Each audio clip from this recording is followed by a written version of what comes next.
questions. So I figured I'd just kind of make this a barn vlog, but also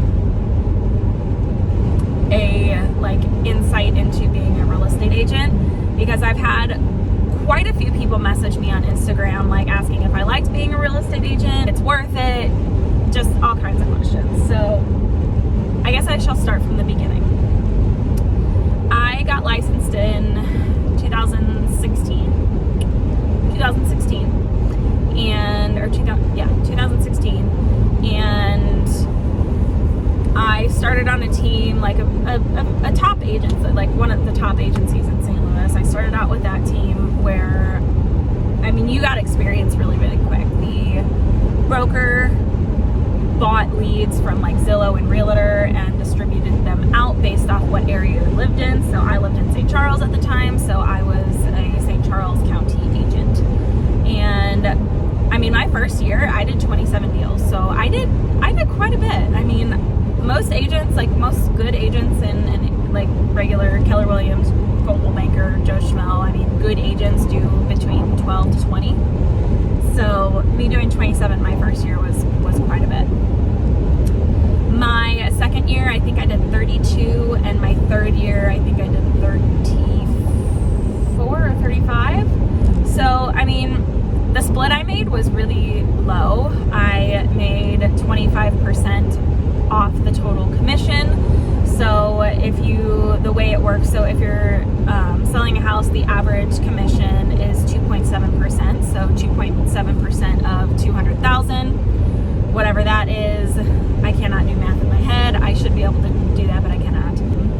So 2.7% of 200,000, and then you also from there have the split with your broker. So of that 2.7%, there was a certain amount that came off the top for Remax, and then there was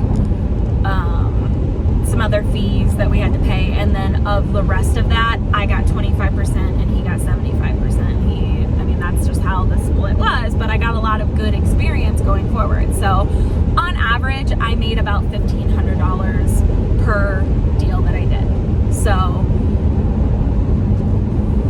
I did that for 3 years. I mean, I was showing houses non-stop, constantly, non-stop.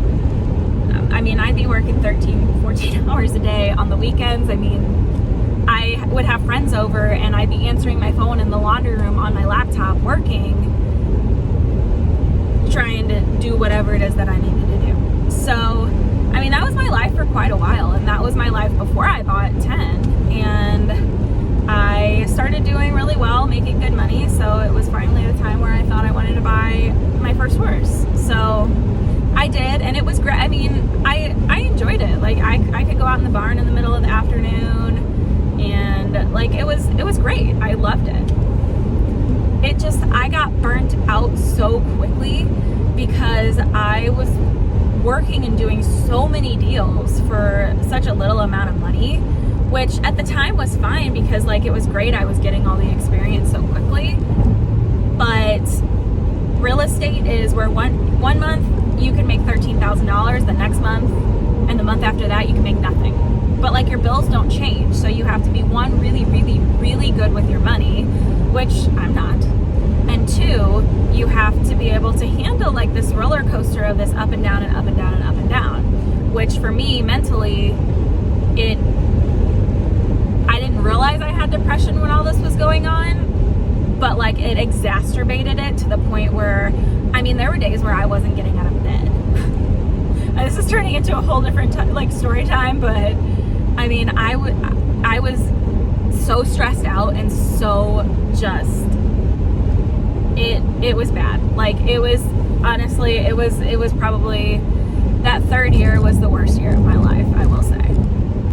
I did go on antidepressants, and no, I'm not saying that real estate is so stressful it caused me to go on antidepressants, but it is definitely, it was a struggle. It was just real estate in general.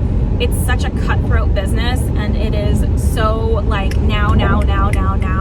You never get to turn it. It's a speedometer. You're going 80 miles per hour sometimes, and then you're bringing it back down to 20 miles per hour. But you're never like turning it off. Like it's always like you're always doing something. And for me, mentally, that truthfully is just not what works for me.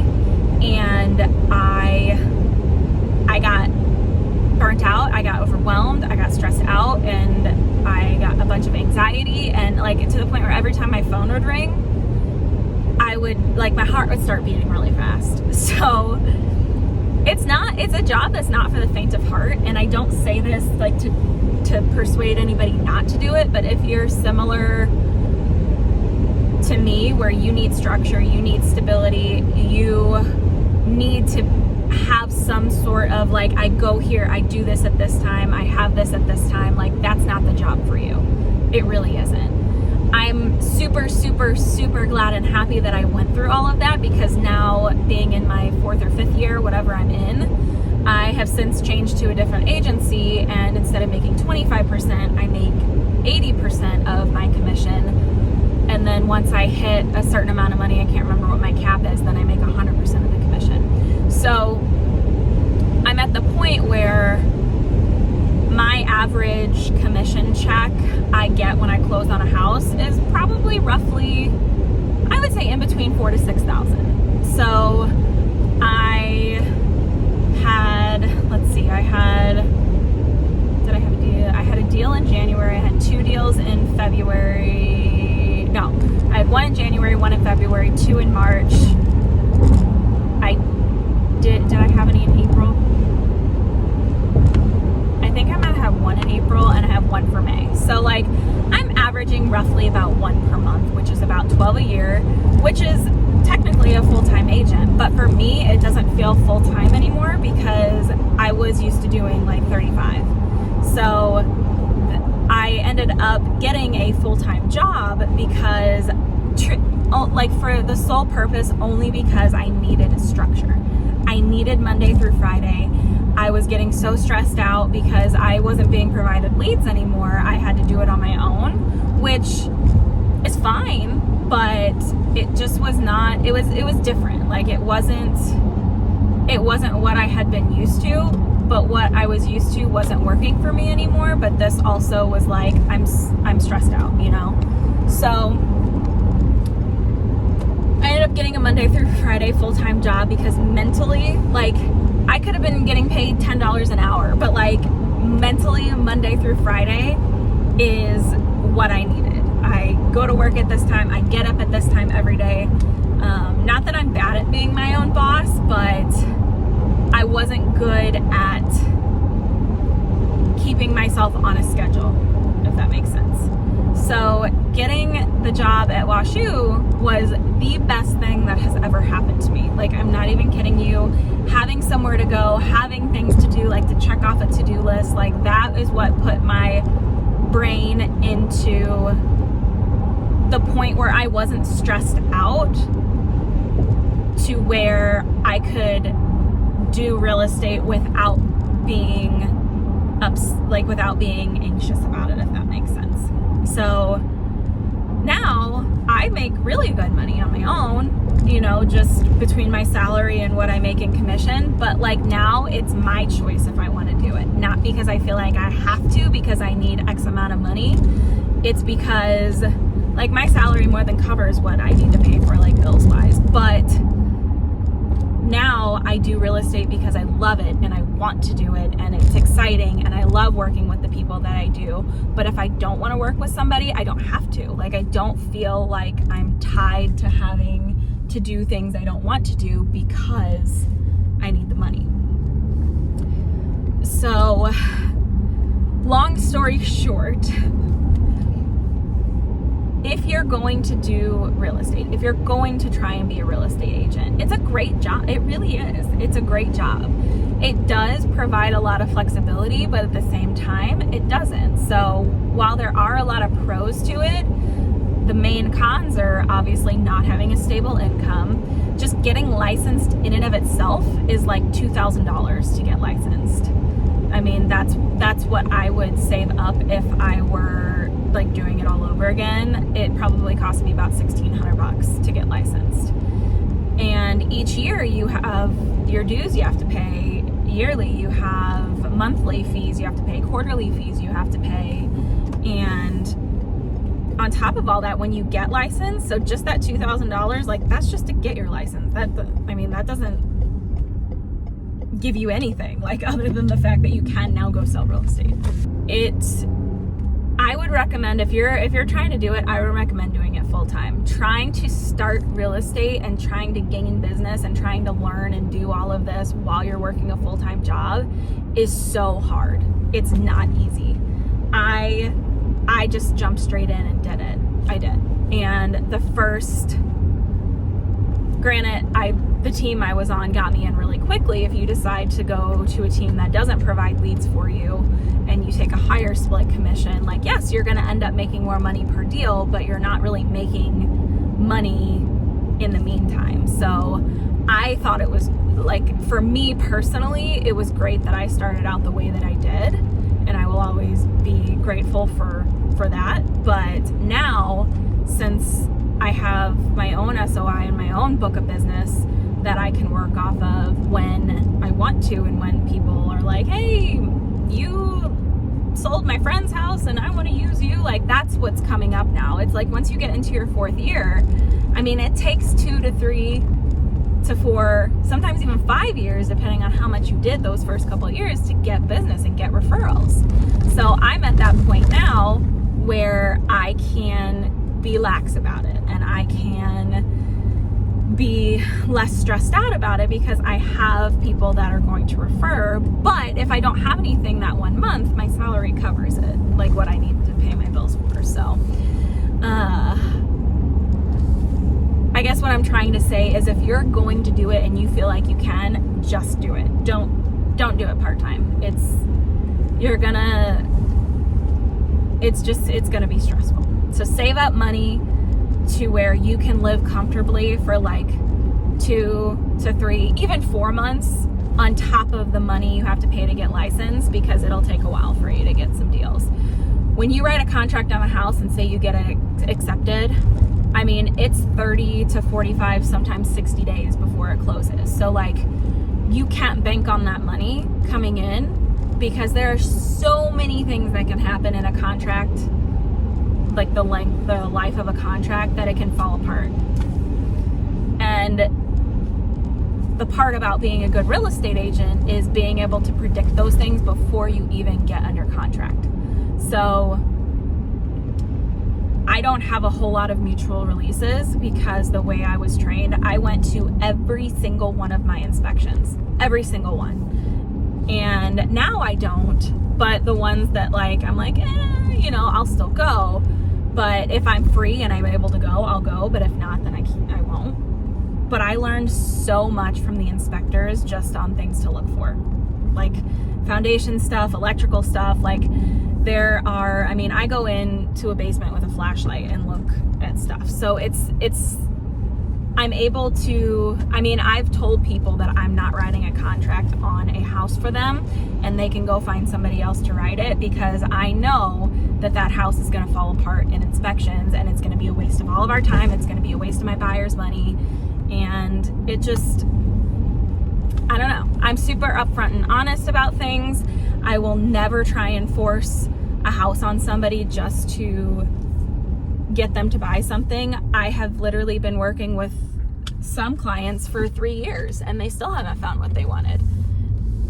And it's not because I'm a bad agent, they're a bad buyer. There's something about what they're looking for that's very particular, and it just hadn't come up yet. And if you're not in a place where you have to move, then take your time, get the house you want. I don't mind working with somebody for X amount of years, because at the end of the day, me putting in that much time, they're either 100% going to stay with me and they're going to refer all their people to me, or sometimes it happens where it was a waste of a lot of money and gas. Some people think real estate agents are salaried, but we are not. We work 100% commission, and we pay for our own gas. We don't get company cars. It's a lot of wear and tear on your vehicle. It's a lot of gas. It's a lot of money to be an agent, and you just have to be very good with your money. So story short, I would recommend being an agent if you are going through, if you're listening to everything I'm saying and you're like, oh, that's not a big deal, that's not a big deal, oh, I can do that, okay, then yeah, go for it, do it. But just know there's the nature of the beast, that it is not pretty all the time. My phone rings off the hook nonstop. I get tons of text messages, emails, and you're never off. Like if you're a speedometer, sometimes you're going 80 miles an hour, and when you're not doing anything, you may be at like 10 miles an hour, but you're still responding to emails and text messages. So like you're working all the time, and that's what I couldn't handle. And now when I want to say no, when I want to shut stuff off, I can, because the people that I'm working with are understanding. So that is that, and I shall get on with this barn vlog. I hope you guys enjoyed that little rant.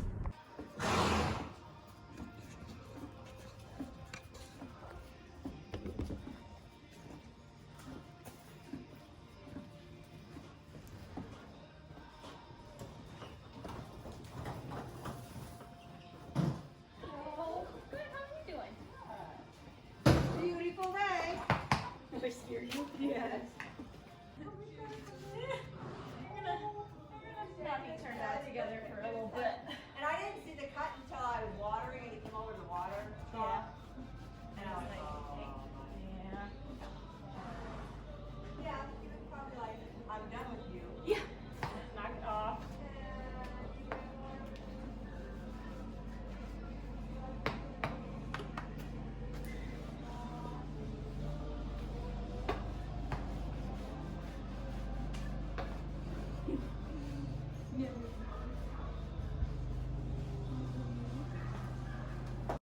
Video camera stuck when I got a phone call. That was great. You've been off for 2 days. Whoop. Come on, Bubba. What are we doing? We got lunch in the outdoor because, yeah, she's in there watering.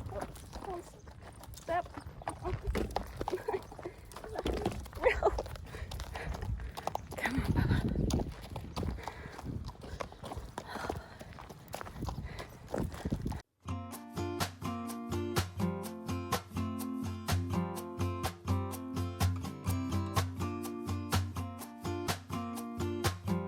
I got you, you got me.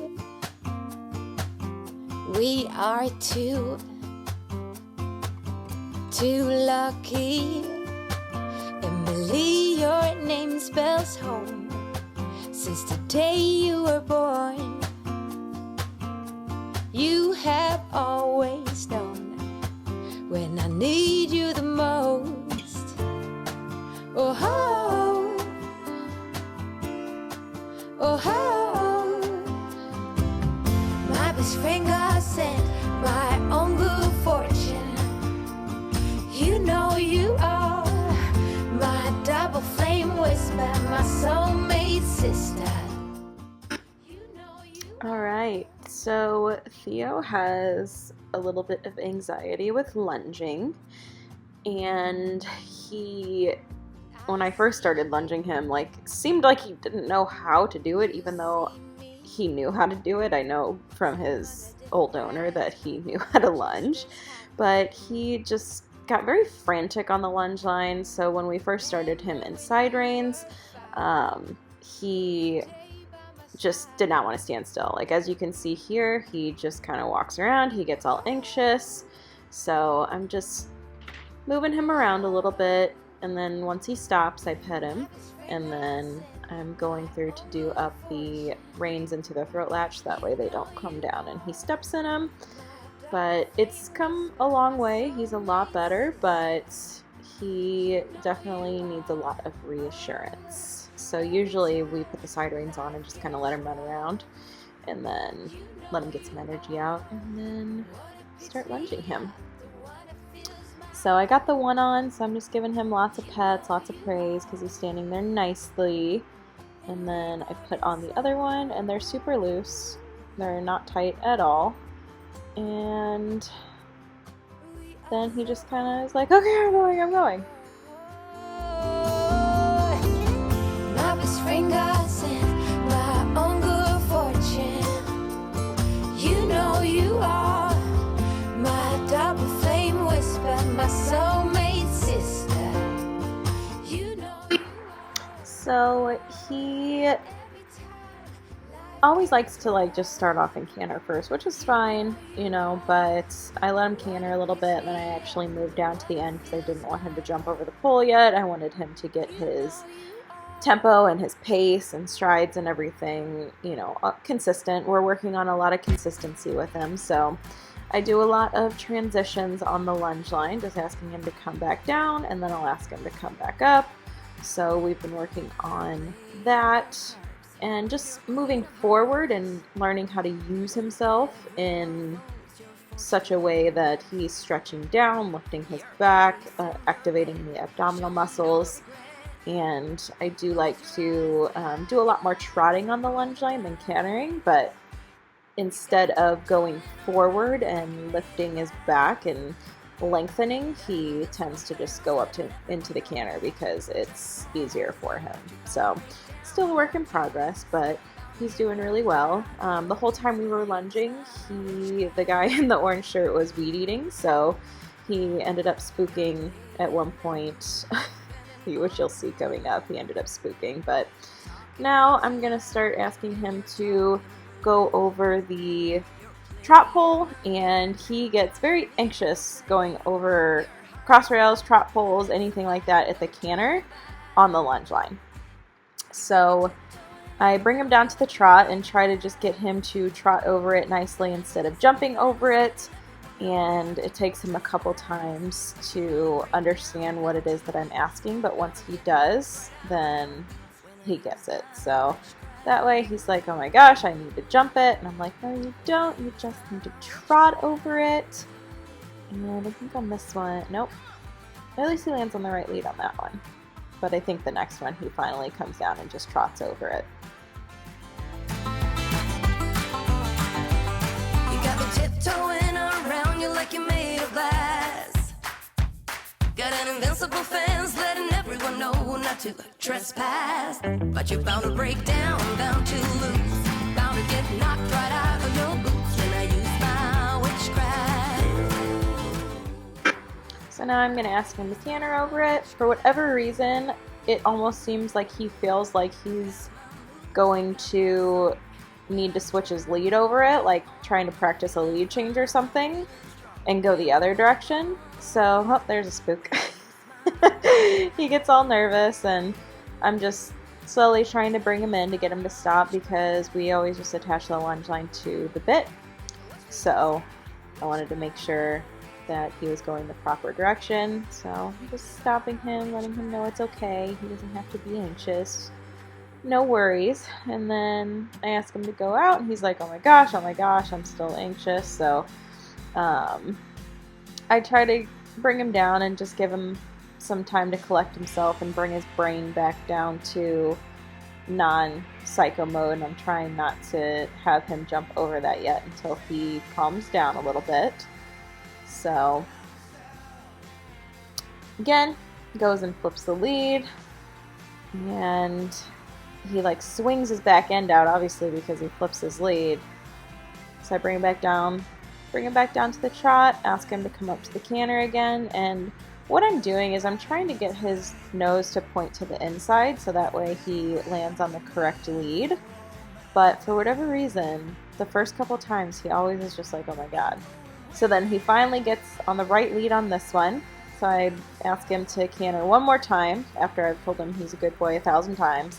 And then he's like, oh, this is way easier. And then after this one, I let him stop on this direction. But what you have to do one side, you have to do to the other side as well. Staring at the sun, I can tell it's magic what you have done.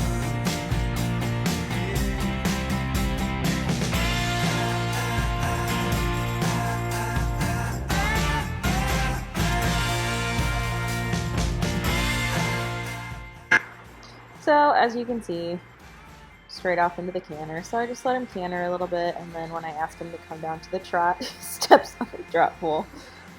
So I'm just asking him to trot a little bit this direction. Going to the right is his easier way. Going to the left, he's a little bit more stiff. And so I start doing some transitions.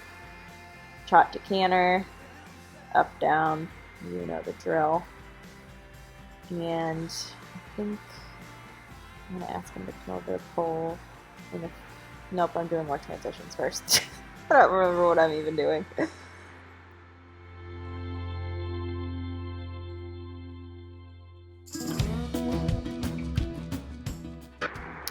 So now I'm going to start asking him to go over the pole, and when he lands on the wrong lead, what I realize is, okay, so maybe I should, after this one, when he switches it again, because for whatever reason he thinks when he's going over it that that's the easy way to do it, I start to have him canter, and then I bring him down to a trot before the trot pole, and then then ask him to canter after it. So I think on this next one I do it. So comes over, trots over it nicely, ask him to pick up the canter right after, and then he'll come around, and then I'll ask him to come down to the trot, and then ask him to canter right over it again. So that way he realizes, like, oh, hey, I need to stay on this lead. And then I think this next one he ends up getting it right. So praised him so many times, but I cut out the sound in this because it was just the weed eater going nonstop. And I asked him one more time, and then after that, he did it 2 times in a row. I let him stop. And that is our lunging session for the day, and that's pretty typical. My trainer does some different stuff, but that's just what I do before I ride. I don't want to do too much with him. And I think the ride we had, I mean, my camera wasn't working again, so I didn't get much, but oh well.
bike ride today.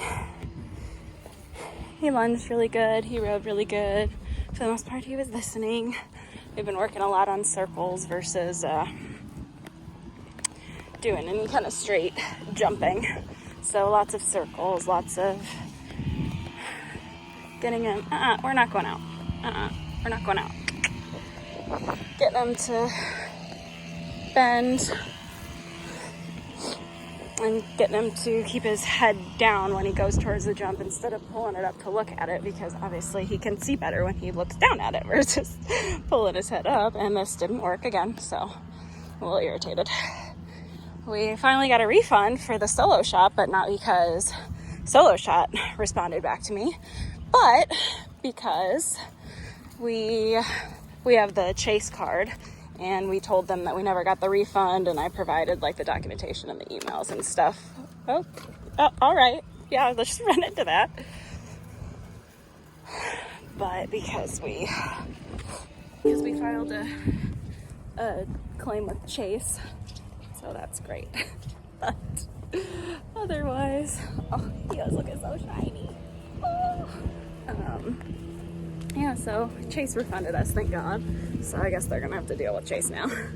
So, yeah, but now that the Pixum's not working, I don't have any. Yeah. He's like, but it's dinner time.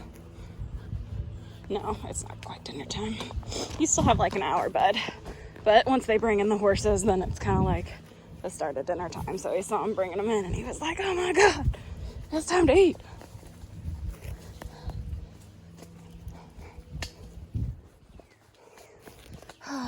It's so nice out today. 10 got kicked in the eye. I'll show you when we get back. By this one. Probably because 10 was antagonizing him and being a dick, because that's usually what happens, but that's pretty much always what happens. Yep. You pooping? I think Michelle's down here mowing. Yep. I can hear. Good thing he's not afraid of mows or anything. Lawn mowers. Then got kicked in the eye. Oh. Yeah, you did, didn't you? And then your other eye is infected. I don't know what from.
guys, I'm a really bad trailer owner, and I didn't clean out my trailer from the last show we had, so it's moldy poo. Oh, I gotta clean it out. Oh my god, I can't. Weird. I'll just go ahead, put it down, and all the way.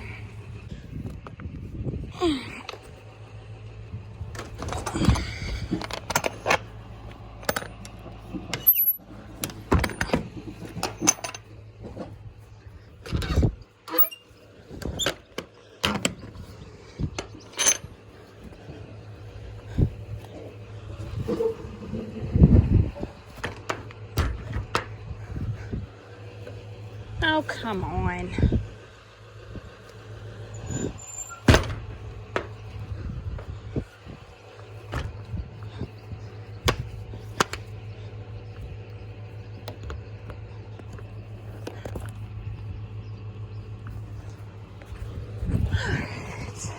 What do you think?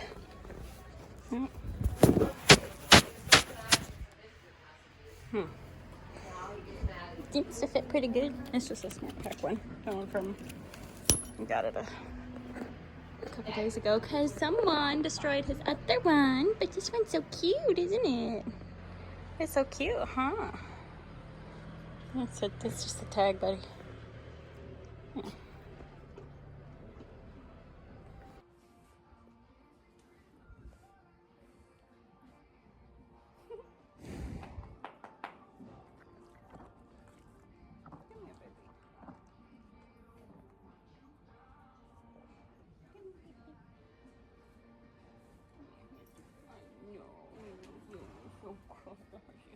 Don't knock that over.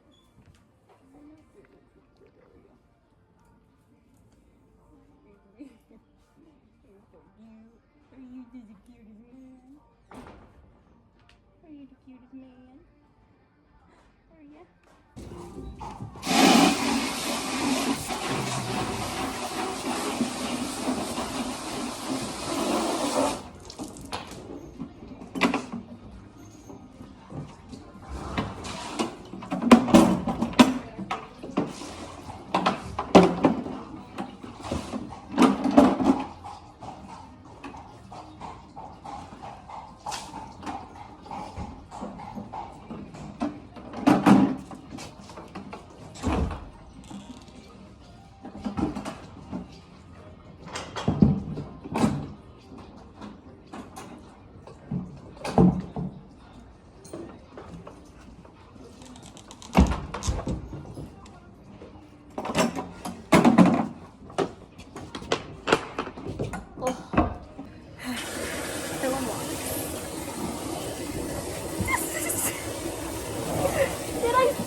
You handsome?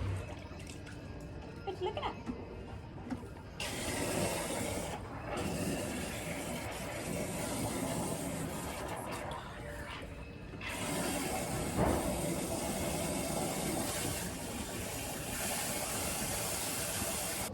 We're gonna up the supplement, the Buckeye Ultimate Finish for him.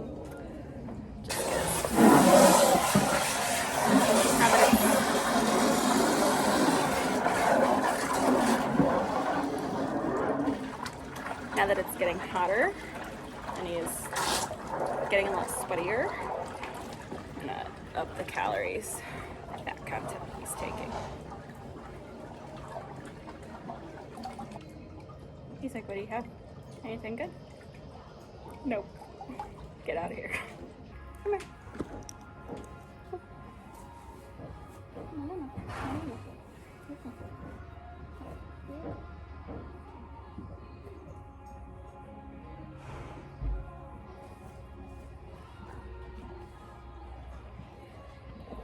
I don't know if he's gonna let me get this one.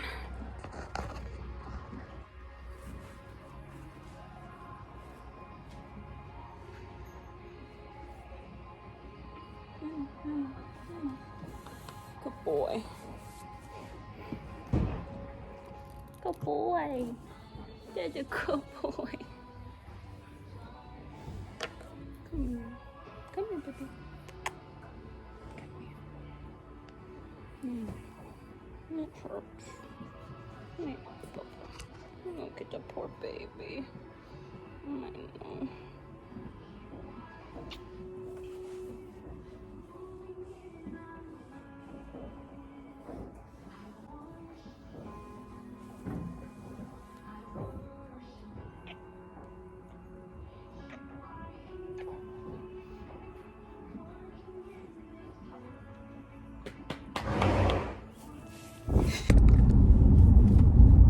Holy crap, it's hot. Yeah, it's not really that hot, but it's freaking hot. It's 82 degrees. I'm on my way home. It's 4:30. Done at the barn.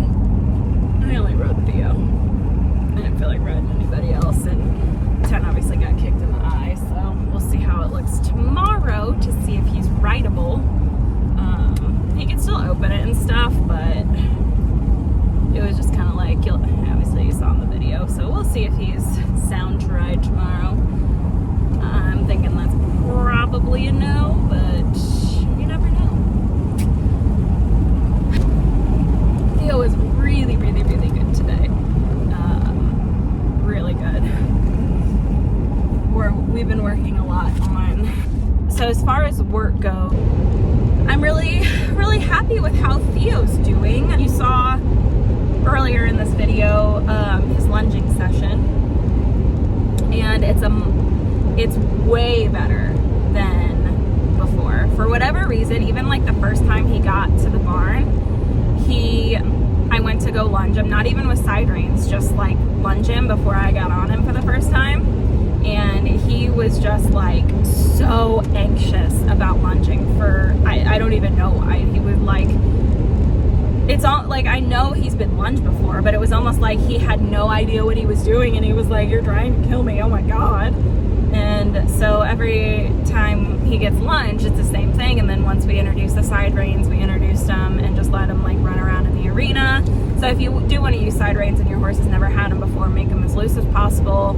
Introduce them while they're not on the lunge line, and just like in an arena or a round pen or something, just let them kind of go around with them so they can get used to it, and then do some lunge line work. So he's gotten so much better, but you could see he definitely gets a little bit nervous or a little bit anxious when we first start. He's just like, I'm ready, like we gotta go, and like we're working on relaxing him and curing his anxiety when it comes to that. And he gets especially anxious when he's going over poles or jumps on a lunge line, and he just falls apart, like his brain just goes.